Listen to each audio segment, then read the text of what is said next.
মহাখালী আমতলী আমরা ভোরবেলায় এসে আমরা মহাখালী আমতলী আমরা এসে দেখতে পাচ্ছি এখানে পুলিশ ব্যারিকেড দিয়ে রেখেছে এবং এই পাশে আর কোনো গাড়ি চলতে দিচ্ছে না। যেহেতু আর কোনো গাড়ি যাচ্ছে না, মানুষ এখান থেকে নেমে পায়ে হেঁটে এয়ারপোর্টের দিকে যাচ্ছে, কেউ 300 ফিটের দিকে যাচ্ছে।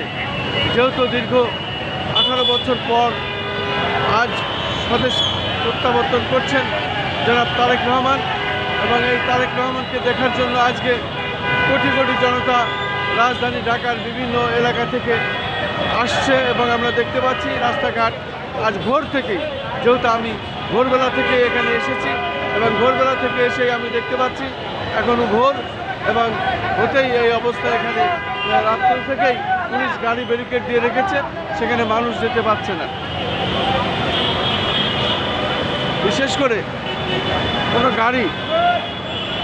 গাড়ি এখান থেকে আর যেতে পারবে না। এই আমতলী মহাখালী এখানে ব্যারিকেড দিয়েছে পুলিশ, এখান থেকে আর কোনো গাড়ি এয়ারপোর্টের দিকে যেতে দিচ্ছে না। মানুষ এখান থেকে পায়ে হেঁটে যেতে হবে, অর্থাৎ কোনো গাড়ি চলবে না।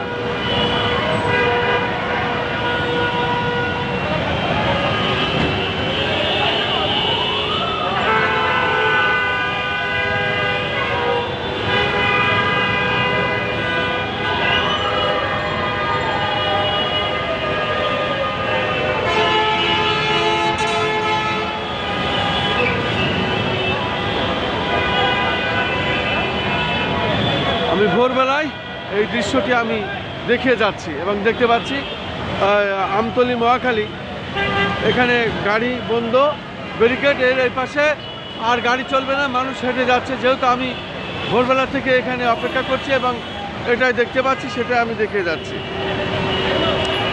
মানুষ এখন পায়ে হেঁটে চলছে এবং পায়ে হেঁটে যাবে।